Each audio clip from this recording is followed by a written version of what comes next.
one side of me is like so disappointed in mankind. Mm-hmm. You know what I mean? Like human beings disregard for life.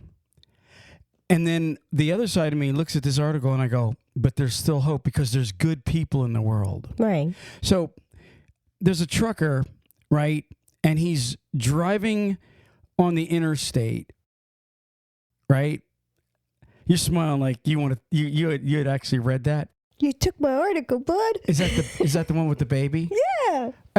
I seen it. It wasn't in trucking news. I seen it like on major news. Yeah. And I'm looking at it, I'm going, get out of here. So you've seen it. How amazing is that? I think it's awesome. Finish telling what it's about, though. Right. So everybody knows. So a trucker's driving in Louisiana on I-10, and he looks over on the side of the road, and he thinks he's seen a doll, right? And he's going by it. He goes, that doll's moving. So he, doesn't lock him up, but I think it said it took him a quarter mile to get stopped. He pulls it aside of the road, calls 911 and runs back. And here it's a 1-year-old baby. Mm-hmm. And how beautiful is that? But you got to ask yourself, okay, what is a baby doing on the side of the road that some trucker's rescuing, right? Mm-hmm. Here, they're saying the mother abandoned the kids supposedly because of the hurricane, which never came to Louisiana, right? Here, I'll read a little bit of it. It says a truck driver found a 1-year-old alive in a ditch off of Interstate Highway in Louisiana this week, a day after the boy's 4-year-old brother was found dead near the same freeway in the investigation. It says in what investigators why couldn't I read? Investigators think was a case of abandonment around the time of tropical storm conditions hit the area, authorities said. The boy's mother, a Louisiana resident, has been arrested in Mississippi and faces murder and other charges. Ruth Ann's holding up a picture of her. Accused of abandoning the children in Louisiana, a Louisiana sheriff who says he believes the 1-year-old spent 2 days. 2 days? Poor little baby. Yeah, 2 days. Oh my gosh, you just want to beat this woman. It says spent 2 days along the Interstate 10, including while Hurricane Beryl or its weaker irritations like the tropical storm part battered the western Gulf region with rain and strong wind. So that baby survived like wind and rain and oh my God, can you imagine the mosquito bites all over that poor child? It said, they're praising the truck driver for seeing the child and stopping to pick him up. And this was this past Tuesday. Wow. So the lady, her name is, can you even pronounce that? Calcasia? Oh, no, that's the Calcasia Parish Sheriff. It says, he said this kid spent 2 days out in the weather on the side of the highway. Thank God that trucker saw him. Now, here's the lady's name. Can you pronounce her name first off? I don't see it in the article that I have. Ayaya? It's Aaliyyah. Ayaya Jack. Yeah. Ayaya Jack. Alaya. Is that? Alaya. Alaya. Okay. All right. See, I'm glad you're here on the show with me. Mm-hmm. Yeah. Oh, so she's the one being accused, and I think she's been charged with murder. She was charged with abandoning, or she was charged with not reporting her missing child. Right, that's the other thing. Mm-hmm. She was charged with not reporting a missing child. Her 4-year-old child was found dead at the Welcome Center there in Louisiana at Lake Charles. They have a body of water back there, and that's where his body was found. And then the trucker found the 1-year-old and not far from there. So I'm of course, I'm kind of flabbergasted that no one else, of course, seen the child, but it showed that the child was like bebopping around back in those trees and the bushes and stuff, and he had his little guardian angel watching him. That's for sure. It says here that the child was found 9 miles from where his dead brother was found, and then it goes on to say that she is charged with second-degree murder, cruelty to juvenile and 2 counts of failure to report a missing child, which you had reported. Mm-hmm. And you got to think to yourself, now, did she murder the kid? It's second-degree murder. So maybe they're not saying something about, to me it sounds like the kid went into the retention pond and drowned, but they're saying second-degree murder. So, obviously they know something that they're not saying, because, you couldn't charge her for second-degree murder. I think if she abandoned the child and the child fell into a pond, you'd almost have to abandon, or charge her with like a manslaughter or something. So it sounds like there's something we're not being told. Yeah, of course. I mean, they're not going to give you all their information at one time, because there could be, more to it that they really don't want anybody to know yet, Well, anyways, thank you. Thank God, first off, always. Mm-hmm. And also thank this trucker. You know what I was thinking? When the trucker said, I looked over and I thought it was a doll, mm-hmm. right? And I'm thinking to myself, how many times are we driving down the road and you think you've seen something? I mean, a couple times you're like, go back. Remember, this wasn't long ago. There was something, ended up being a garbage bag, but you thought you seen something on the side of the road and I mm-hmm. turned around for you. Yeah, I've done it many times. I drove down the road, probably close to a year ago. I drove down the road and there was a baby's car seat on the side of the road, but it was tilted, so I couldn't see, like it was where you couldn't see if there was something in it. I'm like, I got to go back. I got to go back and see make sure there wasn't anything in it. Well, and I agree with you, and I've done it too, but how many times do we not turn around? Oh, probably a lot. Well, think about it. If that trucker seen the little boy, 1-year-old baby, move, how many thousands or hundreds of thousands of vehicles went by and looked over and probably said the same thing? Well, it looked like a doll. Oh, it looks like somebody left a doll there. Oh, somebody must have just threw their garbage out. And here it's an alive little baby. The only thing I can say is this driver, he versus certain cars, the leverage that he had, since it was going on a decline off the side of the road, it was like a ditch on the side. He had a higher vantage, maybe. I don't know. So he was able to see it good. Well, then there's thousands of other truckers that might have seen it too. All I'm saying there was people. It had to be people. All that I'm saying is a million times we see something and then we don't turn around. Mm-hmm. All I'm saying is there could have been a lot of people that did see something, right, and thought they seen something and said, well, no, my mind's just playing tricks on it. Exactly. And they didn't turn around. Mm-hmm. And all I'm saying is I've done that several times where I 100% said to myself, that's probably just that wasn't a treasure on the side of the road. No, that wasn't a bag probably with bank money in it on the side of the road. Mm-hmm. You know what I mean? Like you think these things, you're going, wow, somebody lost something out of their truck. I wonder if there's a bag of money. All those boxes that we always see on the side of the road half the time. It's like, oh, did that just come out of an Amazon truck? Exactly. My whole point, what you're saying now is my whole point. Mm-hmm. There's one trucker that said, wait a second, that looked like it moved. Mm-hmm. I'm going back. Right. Thank you. Thank you, trucker. Honestly, he should. That guy, the Highway Angel Awards. Yeah. He 100,000 billion% should definitely get a Highway Angel Award at the minimum. And then I did see that the baby was released from the hospital, right, and is now in child services custody. Right. It said that the baby had just, aside from a bunch of bug bites, seemed to be in really good health.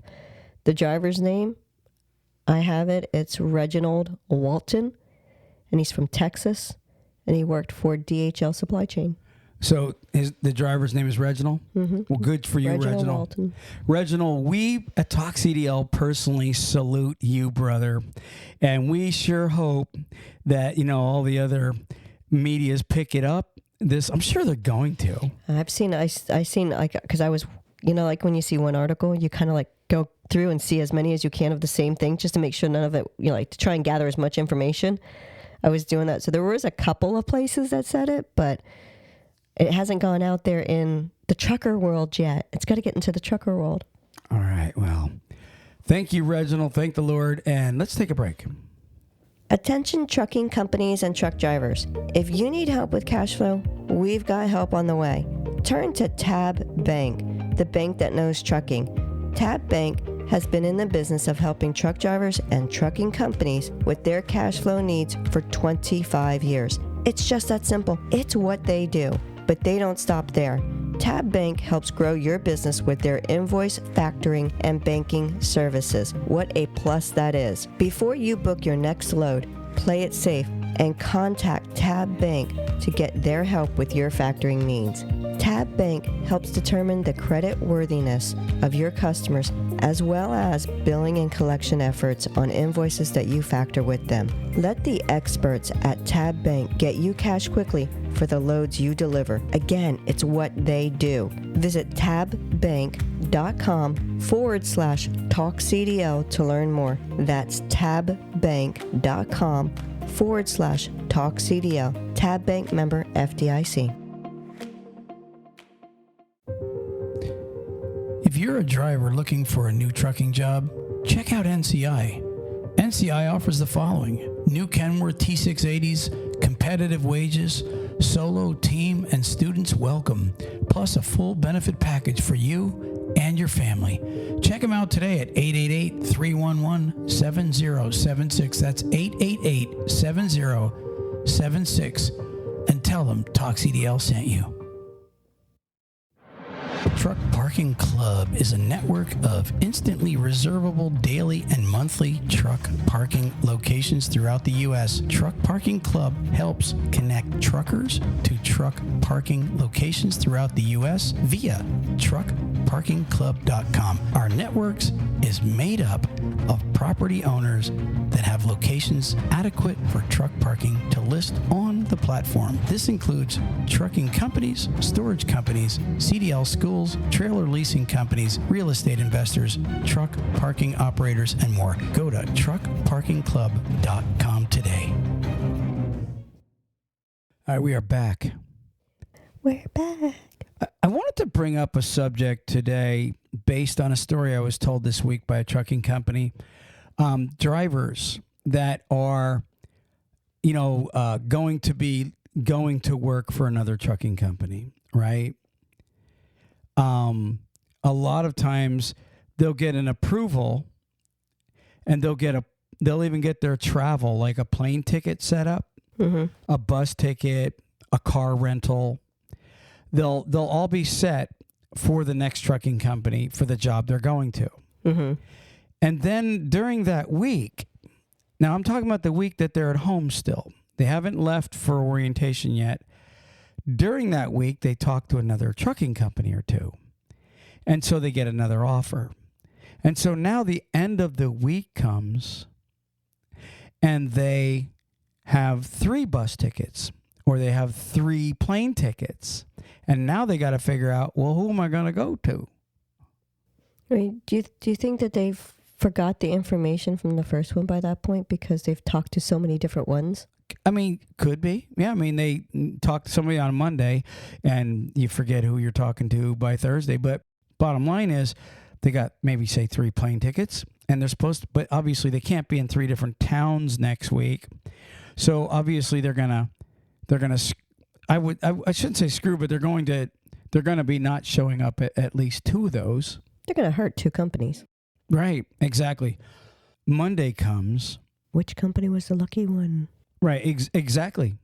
One is lucky. Now, here's what's happening a lot of times, though. They're not picking up the phone on Friday and calling the other 2 that they're not going to and saying, hey, listen, I found something better. I just won't be coming.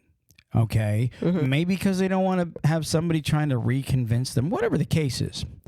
But I'm here to tell you, drivers, you owe anybody that's kind enough that spent money on a plane ticket. They don't get that money back, okay, if they aren't notified on a certain time. They get screwed out of that money. They don't, and they lose, there's a truck they're not going to fill. Possibly, maybe you were the only one they were bringing in, and now they have an empty truck. Either way, you're obligated to pick up the phone, call them and say, hey, and just to give them the truth. I mean, you don't have to make an excuse up. Go ahead. What were you going to say? Well, if they had like say they only had so many drivers they were bringing in because they had so many empty trucks, and a driver that really wanted to come in, they had to say, no, wait, we already had that truck promised to someone. They already got the bus ticket, so and so, whatever the case might be. They not just mess with that company. They just hurt that driver, because that driver could have came in and started working with them, going to orientation Monday then also. So now that driver has to get called back, say, hey, listen, this person didn't show. Now you can come in. It delayed them a week where they could have used that money, you know? Yeah. So and no matter how we look at it, it's not a good thing. No. All you had to do is pick up the phone and say, listen, I'm not coming. Even if you text, because a lot of companies now text Well, they email you. They have the driver pulse and stuff, so they can, most of them can go right on 10th Street and just text the company that way. They don't even have to use, they go through the app. They don't have to go and do it any other way. They don't have to worry about speaking directly with someone or having to go through that. I know guys go through, they don't want to do that, the breakup or whatever it is, so they kind of like get wiggy. That's exactly right. People don't like confrontation, but out of being a professional, you got to pump your balls up. I'm going to tell you that right now, guys. Pump up your gonads and look them straight in the eye and just say, hey, can't come. Or like you just said, Ruth Ann, go on Driver Pulse or text them. Most of them are giving you a cell phone number to contact them over the weekend if something happens. Mm-hmm. Have the courtesy to text them, at least if you don't have the guts to pick up the phone. And listen, this is thousands across the country every week this happens. I'm just telling you, a trucking company has way more respect. And right now, with the way the economy is, there's drivers right now that they'll screw a guy, they'll screw a company, they won't show up for the job. And then 3 weeks later, when they found out the company they went to lied to them and it's a really crappy job, they'll pick up the phone thinking, they'll still hire me. And they're calling these companies. I know companies right now that are telling drivers, no, you burned us once, you piss off, we don't want you. And so now, because you didn't have the courtesy and the professionalism to pick up the phone and tell them, you can't make it. I personally believe in just calling them up and saying, look, I found a better offer. And if they try to argue, say, listen, I don't want to argue. I got to go, goodbye, click. At least you told them. Right. And you left that little bit of the doorway open in case you did want to come back. At least you did, sent them a message and say, hey, I'm not interested right now. I found another opportunity. I want to give it a shot. I just wanted to let you know first. So I was talking to a company and they said, you got to hear this story this week. This was recently. A trucker didn't show up for work, right? So they call the guy and they're going on, well, why didn't you show up, and he got on the phone with them and all. And finally, and this guy had worked for them before in the past. So it was a rehire? It was like a rehire, yeah. And so they're talking to the guy on the phone and they're going back and forth with him, why didn't you at least call us? Why didn't you? He turns to him and he goes, well, my sisters were killed. Really? Killing your family? Wow. No, I'm serious now. This is what he says. He says, my sisters were both killed in a car accident.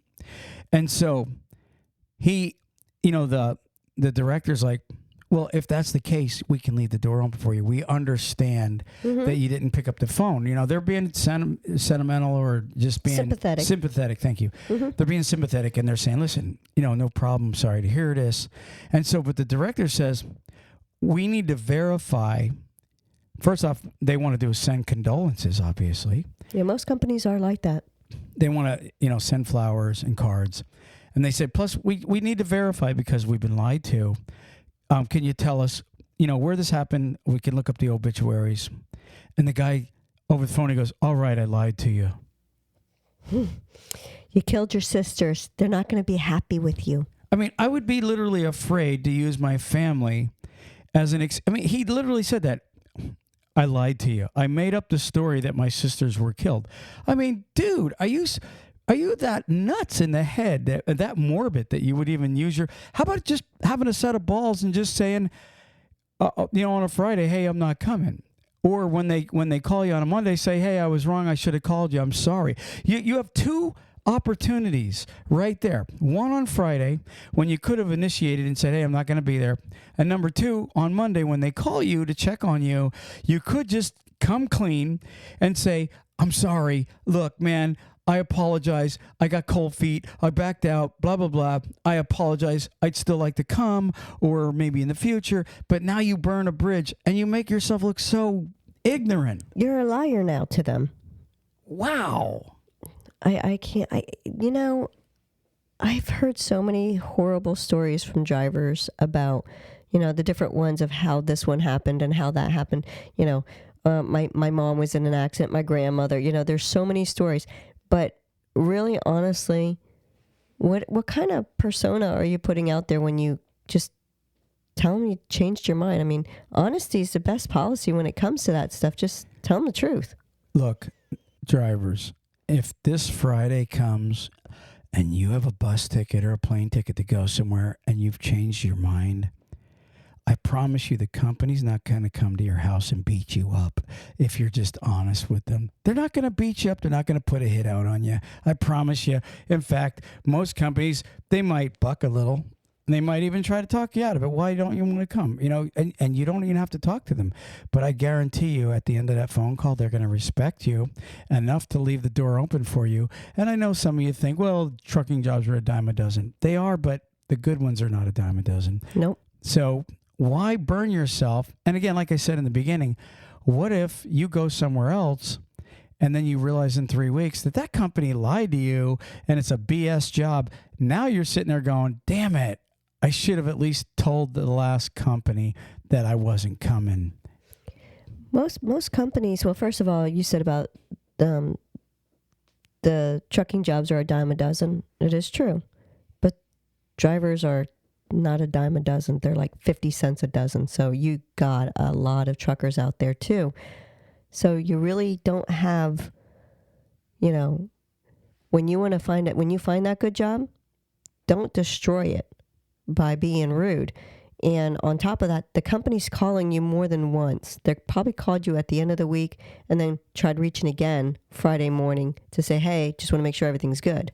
You know what I mean? It's not the only time they try calling. Yeah, do yourself a favor. Don't build you a bad reputation. I personally, I love, honestly, if I have to say no to somebody, I know saying no sucks. I ain't gonna lie. I know that because you don't tells me no all the time. Well, you don't want opposition. You don't want argument. Blah blah blah. I get that, but you know what? It feels good when you go, look, I'm not coming. And if they have arguments, say, listen, I'm not coming.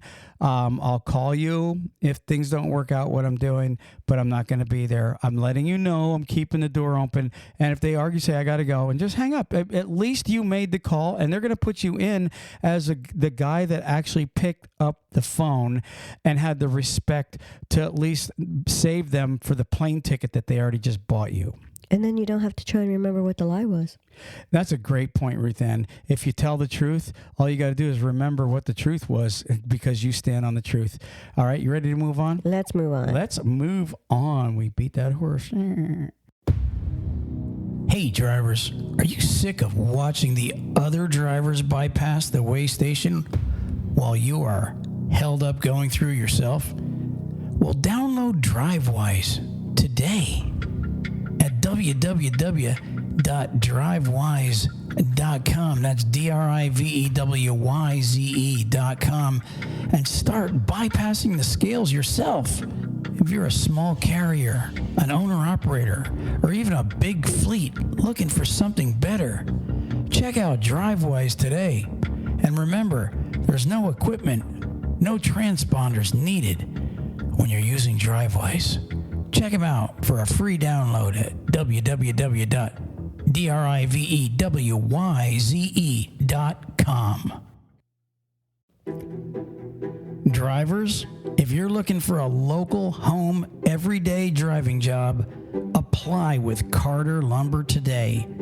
They have positions for Class A and Class B local drivers. They can take experienced drivers, students, and non-CDL drivers. With over 160 locations, chances are they have a position for you. So go to carterlumber.com/talk CDL and apply today. Again, that's carterlumber.com/talk CDL. Thank you. What's going to happen this November with the clearinghouse? Okay. And on CDL Life, they actually had it laid out really nice. They have a chart on there, and it literally shows right now they're saying upwards of 171,000, or is it 200? It's like, here, I'm going to read it to you. It says, thousands of truck drivers risk losing their commercial driver's license privileges in a matter of months due to the violations recorded in the clearinghouse. It says, according to the report recently released by the Federal Motor Carriers Safety Administration, or the FMCSA, 171,361 CDL holders are listed in prohibited status agencies drug and alcohol clearinghouse as of June 1st. They check. And so I got the chart in front of me. The only ones that are in the clearinghouse that are good to go are the ones that show RTO, return to duty status, with negative results. That means they completed the 6 randoms. They did everything they had to go through, the SAP program, all that stuff, right? Well, when you look in here, it says there's 171,361 drivers that are in prohibited status. Out of that 171, it says they have to do the RTD, the return to duty. It says the process hasn't even been started for over 130,000 of them. They didn't even start. And they need to get with a company and get 6 randoms done, right? And then there's 78,000 that are in there under holders in not prohibited status.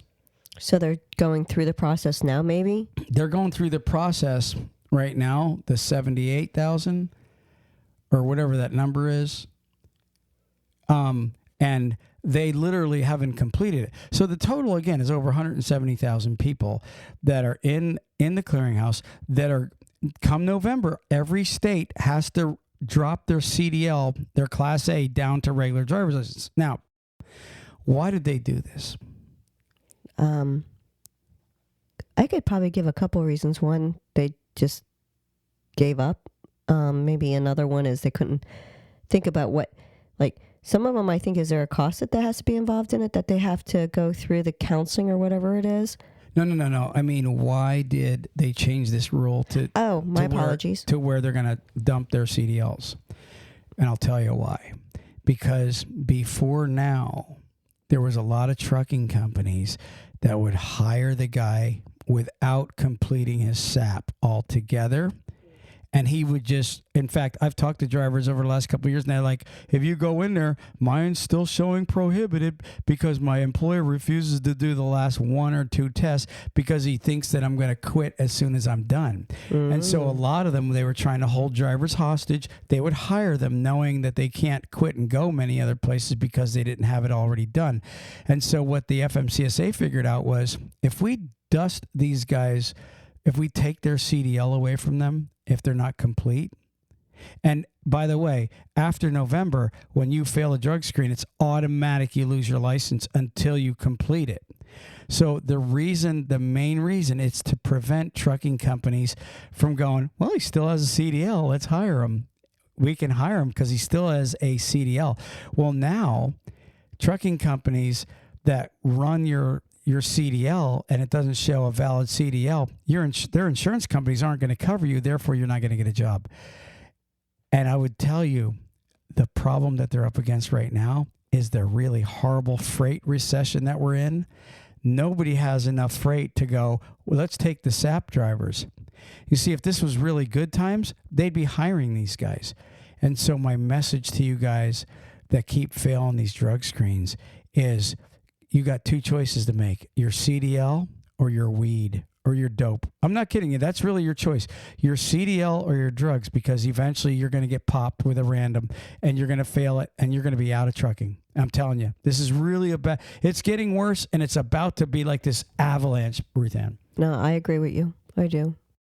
I mean, I feel for these guys. Look, I believe everybody deserves a second chance. Like, Lord knows how many second and third chances I've had in life with different things. Okay. But guys, honestly, you're watching people get knocked out of the industry and you're still getting high and doing drugs. Back before things were, like when they started doing by state allowing the CBD and allowing all the different stuff,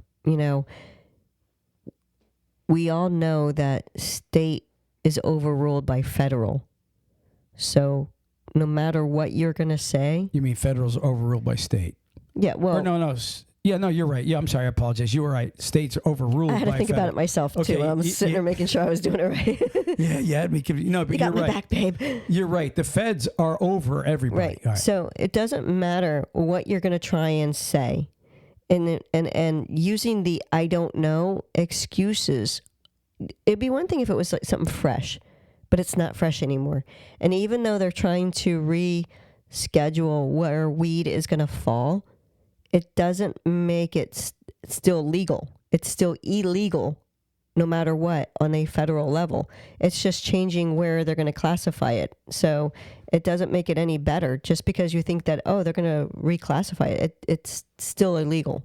Look, I had a 65-year-old man tell me the other day, this ain't fair, man. I was just doing CBD oil, and I got tested, and I failed my drug screen, man. I don't do drugs at all. And you want to know what they say about that? I don't care. That's what they say. Exactly. If you're going to do anything that might have THC in it, or TH, or whatever it's called, THC, something like that. Okay, if you're going to do if you're going to do something that's legal to do, and there's a chance that it's not all taken out. It's like decaffeinated coffee. They can never take out all the caffeine. Right. So I don't see how they can take out all the THC out of weed. But anyways, here this guy is crying on my shoulder saying, man, I'm telling you, man, is there anything you could do to help me? I'm like, dude, I don't know. There's nothing I could do. I could put a word in with somebody, but nobody's going to take you. Nobody cares what the excuse is. Right. So I've heard people go, well, I was at a party and I got secondhand smoke. That's BS. There's no such thing. But the bottom line with it is nobody cares what the excuse is. If you fail, you're screwed. Mm-hmm. There's no mercy on this at all.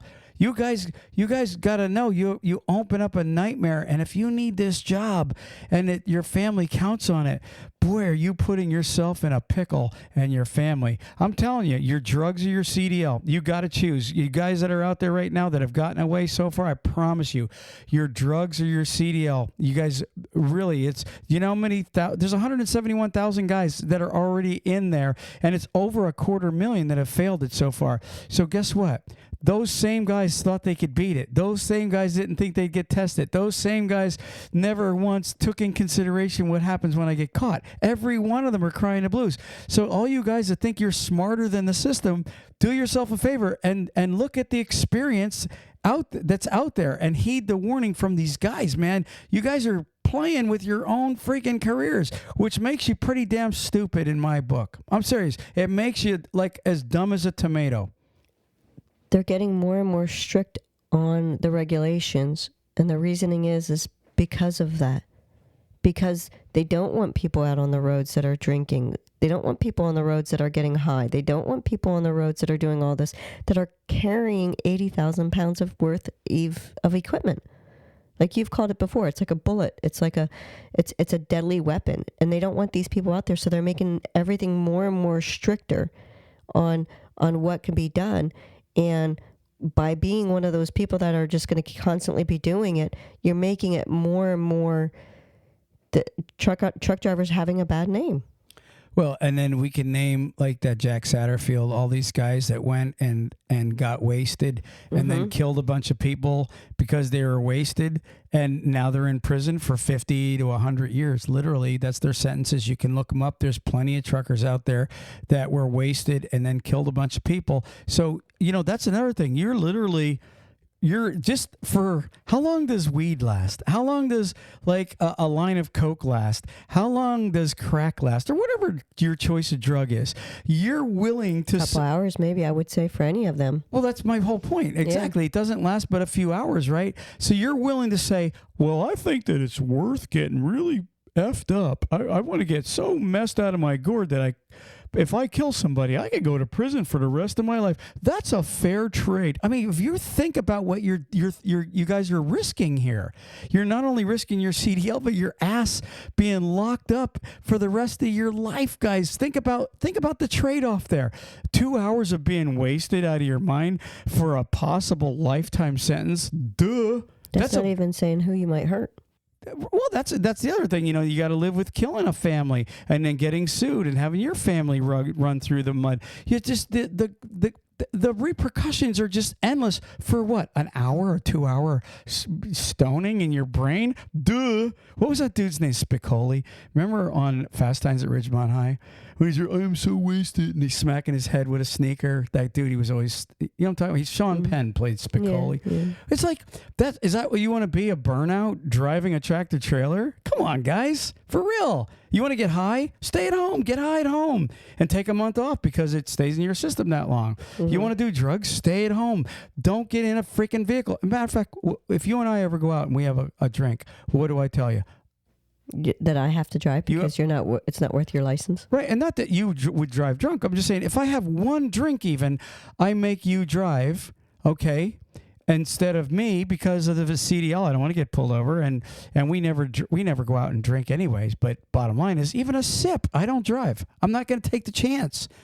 I am not going to take the chance. But anyways, some people think that it's worth rolling the dice. You know. You know how people will go and that they know already. You know, like they'll go and they'll see, like, go sleep with someone, right? That it's a few minutes of pleasure, but then they end up with an STD. You know, that's to me the equivalent of that. You know, you're doing something really stupid just for a few minutes, but it's got lifetime consequences for it. I knew she was a prostitute, but I didn't think the missing teeth. And all that other stuff. And she weighing 50 pounds meant anything. And the herpes on her mouth. I mean, honestly, guys, control yourselves. If you need to get high, take off. Quit your job. Go get high. But why risk a lifetime in prison for it? You guys, I don't think some of them realize that could actually happen. You know that? Do you know how many guys are in prison right now that didn't realize this is what could happen? Mm-hmm. This is an egg. This is your brain. I literally could talk about this forever. Some people are probably saying, yeah, I know you could talk forever, shush. No, but what I'm getting at is, in the news every week, these same dodos, right, give us this stuff to talk about. I mean, it's just, there's such, honestly, you guys that are out there doing drugs and driving a truck, you guys are just, honestly, think about it. Look in the mirror for a second and go, all right, I got 65 minutes of being stoned while I'm driving, and if I wreck, I'm screwed for life. Who in their right mind goes, let's go for it? Whatever. I'm moving on. I'm just worked up over it. I just can't believe the stupidity in humans. All right. Let's move on. And you know what? What do you got? You got the word of the day? I do. What you got?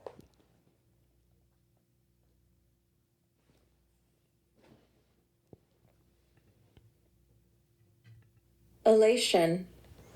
Olation? Elation. Let's hear it again. Elation. Elation? Yeah, ILLATION. Elation. And what does elation mean? The action of inferring or drawing a conclusion, an inference. Interesting. Another word for assuming. Yeah. Johnny Acid recently had an oblation done. I've never even heard of that before, but it was like some kind of operation on his back. Anyways, Ruth Ann, we are out of here. Peace. Peace. Praise the Lord.